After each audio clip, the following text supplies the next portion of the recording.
welcome back. Thank you for visiting again. And if you're new, hello, my name is Tracy and welcome to my home here in Sussex, England. Autumn has arrived. Big time, it has arrived. So this week we're going to be outside and we are going to be decorating the porch, the entrance to the property, the thing that greets you when you first come here. So I'm going to be taking the summer out, bringing the autumn in. We're going to bring all those lovely autumnal flavours, all those gorgeous colours into this area. We're going to redo the wreath. There's going to be some flips, also an update on the hydrangea cuttings and the ones that I did last year, just to show you how they're growing. Lots going on. Let's get started. This is the front porch, all dressed for summer. Well, the weather has changed very much, so it really does need a makeover. The first thing I want to tackle is the potting on of these firs. I bought these back in 2020 and they were just tiny little things. I used them in some decoration. They've grown so quickly over the 3 years that they need to go into bigger containers. Well, I don't want to go out and buy containers, so I've actually got an old filing cabinet here. I sprayed up these drawers. When we were waiting for the build to be done, I was recoloring everything. So I'm going to try these as planters. They're free planters. Now, the other thing I want to pop in here with them are some bulbs. I took these bulbs out of the flower bed at the end of spring and they've just been sat in the garage, so they're nice and dry. They've gone in there and I'm going to finish the tops off with some fir cones. I pick up lots of cones when I'm out walking and I often get asked, how do I make them open? Well, when I come back, I scrub them, make sure I get all the soil and the dirt off. I then just put them in a baking tray and I put them down into the bottom of my range oven. So these ovens are always on, they're set at different temperatures, and this particular one is my warming oven, so ideal for warming plates and so on. And this one I always keep at 70 degrees. So I will leave these overnight and we'll check back in the morning to see if they've opened. So in the meantime, I've filled up the 2 filing cabinets and okay, a little bit bonkers, but we like bonkers here. So on to the branches now. These have been up for a couple of years and they get dressed each season. I'm just carefully removing the faux ivy because I'm going to keep that and I'll reuse that another time. The same with the roses and the blossoms. They'll all come back out next spring and summertime. As for the branches, should they stay up or should they come down? I'm going round and round. So I'm still deliberating what to do with these branches, whether to run them for another season and attach some leaves, or whether to go down the field and maybe cut some nice big oak branches in full leaf and attach those. So I think while I'm deciding, it is actually pouring at the moment. Let's get all this cleared out and we'll get on with some other jobs. I've given it a good clean and the dresser is staying. That keeps all the doggy paraphernalia, all the dirty things you don't want on display. Now, the umbrella stand, there is a little bit of an issue. It's got a rusty bottom. In fact, it's lost its bottom, which is not a good look. And I've been on the lookout for another one, but I can't find one at the right price, not at a price I want to pay. So I'm going to scrape off all the loose paint and then try and sort out this bottom situation. I have a tub, other tubs are available, and the theory is that I can push that into the hole and kind of wedge it there, so at least things won't fall through, but it's not really plain ball, so I'm afraid it's the big boot. Yes, that's my leg going in there. And with a little bit of brute force, it actually did the trick. So now when I put things in there, and we keep all sorts, not just umbrellas in our umbrella stand, they're not going to fall through. Now, if you're a regular to the channel, you'll know I love my hydrangeas. And in this part of the garden, I've got several of them in pots. I want to choose one to take round to the porch. And I think this one would be lovely. Just those lovely fading colours there. Now, I do want to show you the cuttings that I took just a few months ago. You can see that in my entryway video. I'll link it below for you. And I'm pleased to report that all but one of those cuttings actually took. So now I've moved them on to their individual pots because I've put them in groups of 5 or 6. And they're coming along famously. I even managed to get some cuttings off the Annabelle hydrangea that I've got. They will live outside through the winter in this courtyard where they're very sheltered and don't get a lot of direct sun. Another update for you. This is my plastic to stone planter that I did back in spring, and it is wearing really well. It's not chipping or flaking. This is the tree that was in my spring kitchen that I took from a cutting, and it is really growing. It's enjoying its spot there. Now onto the hydrangeas, the cuttings that I took last year. These are just 14 months old and the growth on them is phenomenal. They've even been flowering this year. So I've just potted them on into much bigger pots. So I'm hoping they'll be happy in these pots in this size for the next couple of years, and they can really put on some growth. So if you've got hydrangeas and you've never done cuttings, go check out that video because it's a great way to get free plants. And of course, with free plants comes free decoration, and we all love a freebie. Now, I'm not loving this plastic pot here, but I have a cunning plan. I haven't got time to paint it. So what I like to do is use an old sack or a piece of hessian. You can use a ribbon, you can use twine. If sometimes they can be a bit loose, and if they don't stay up around the pot, then you can put something nice around it just to keep it in position. This one, fortunately, is quite a snug fit, so the sack is going to stay up on its own. It just completely transforms the look and gives it that lovely rustic vibe and hides an ugly plastic pot. Now, I'm loving this. I love the folds in the fabric, but I do think I could elevate it just slightly. If you saw my video last week, you know exactly what this is. This is my £3 deconstructed chair. Now, I can't lay claim to that term, deconstructed chair. It was actually one of the lovely subscribers who gave it that term, and I said, I have so got to use that. I just love it. It's my deconstructed chair flower installation. We're heading down to the field now because I've finally made a decision. I am going to switch out those branches on the front of the porch. Now I've got an oak tree down here that next month I plan on removing some of the limbs. You're not supposed to cut oak. I think it's from April to September because it can attract disease, but I'm just going to have a little nibble off some of those lower branches.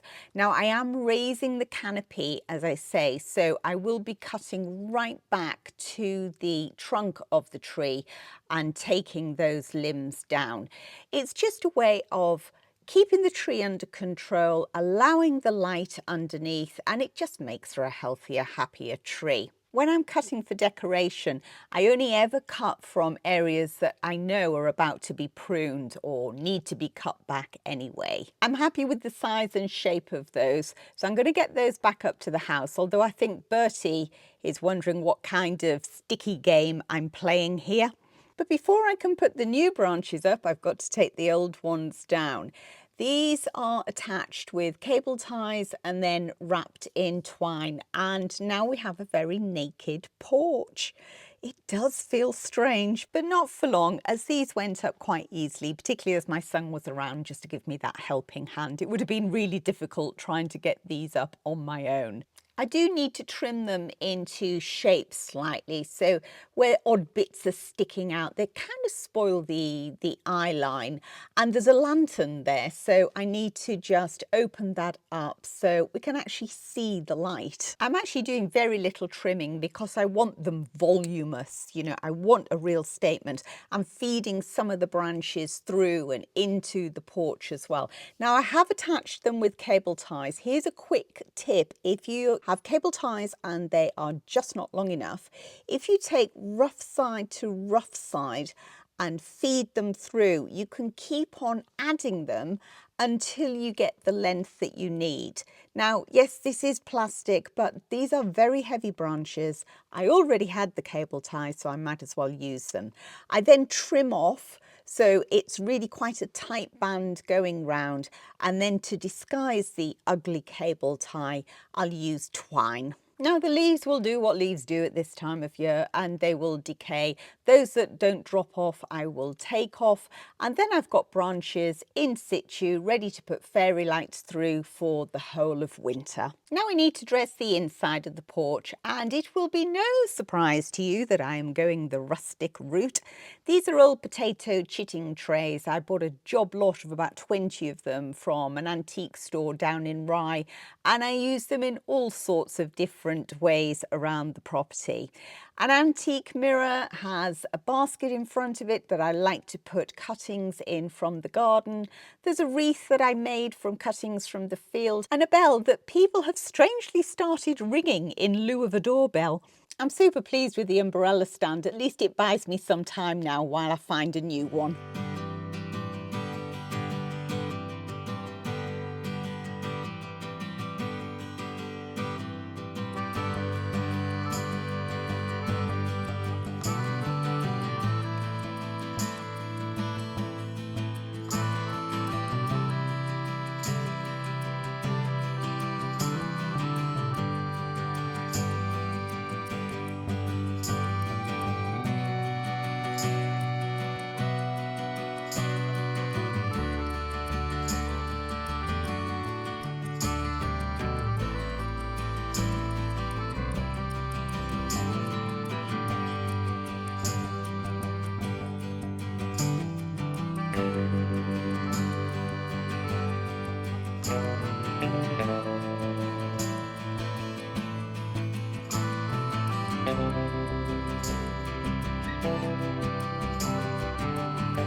Back to the dresser. Now I've got this old vintage Porch box.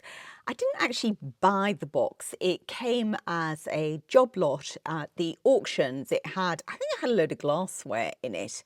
So the box, I thought, oh hello, this is rather nice. Now, I was actually going to put cuttings from the garden in this, but I've had a complete change of plan. Now, I always save my packing material. It's just so useful, and particularly when you want to elevate something, raise the height of something, or when you want to stop something moving around, like you saw me use it with a jar of water on the other side so I could put the cuttings in. Now, I've got a strip of leftover sacking, hessian, and I'm going to fill the box with pine cones, and I've decided it needs to be on the left, not the right, so everything's getting switched.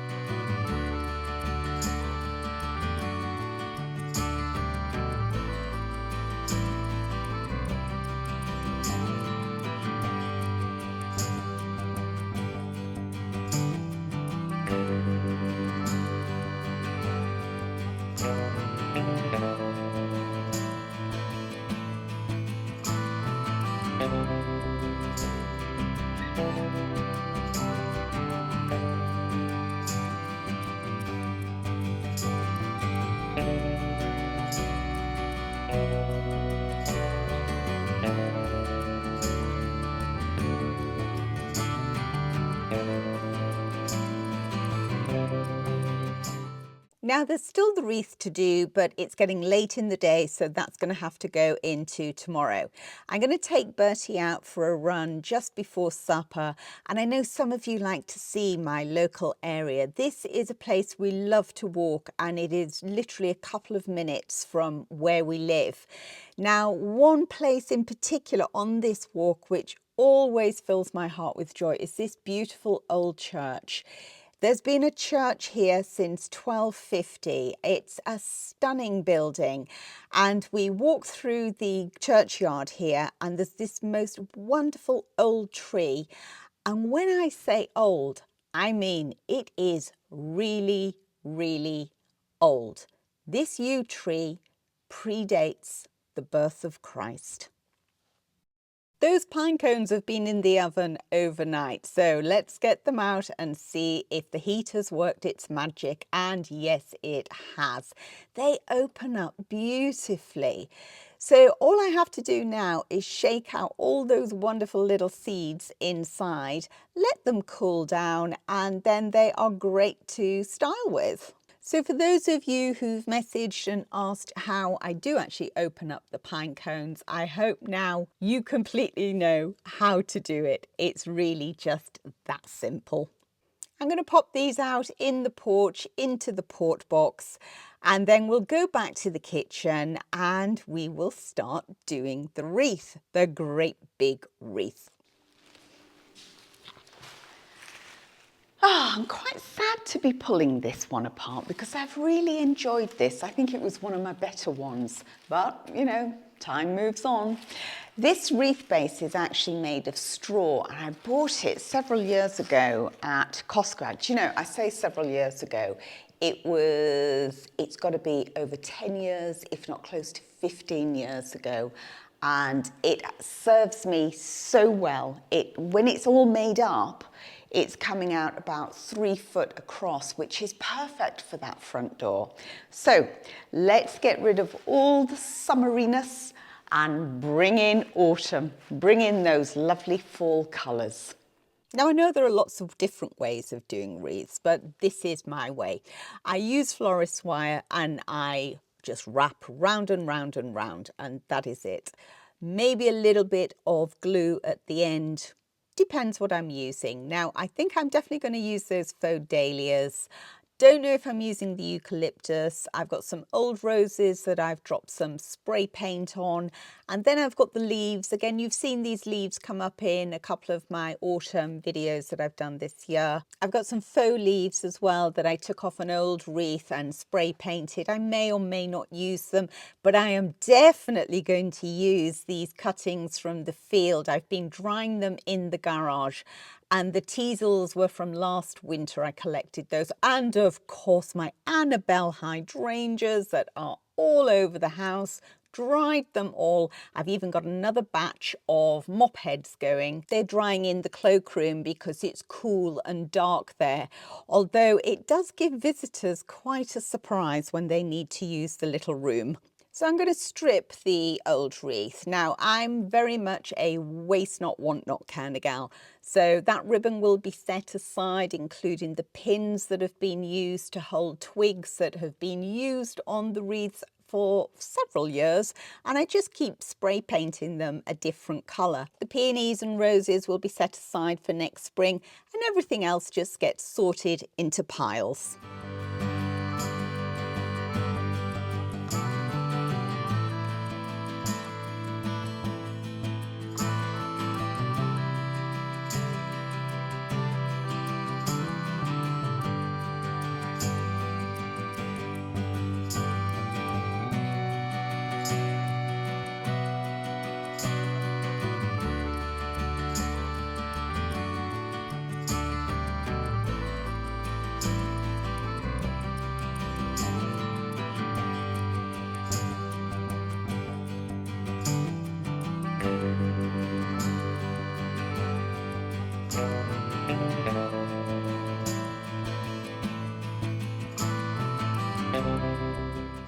I've decided to take the old ribbon off this year because it's been on for so long and it was looking really dirty. I've got this, so I'm going to just use one staple to attach, and then just keep wrapping and wrapping all the way around nice and tightly, and it just protects that wonderful straw base.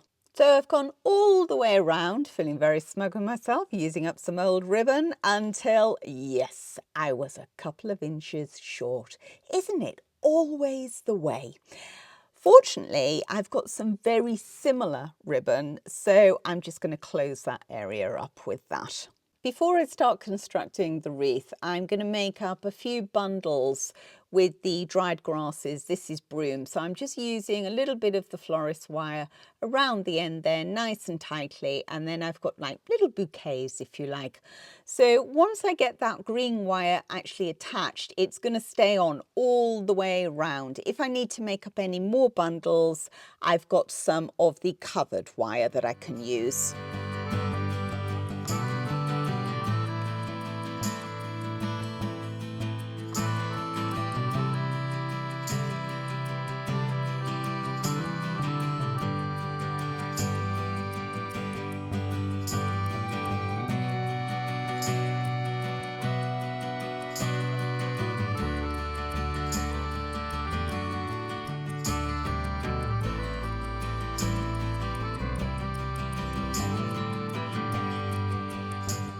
Once I get the bulk of the base covered, I like to just hang it on a door handle, or you can hang it on a nail from somewhere. Then I get the glue gun out and I start filling up the gaps. So here I'm going to use leaves. I'm going to use more of the little bundles that I'd made.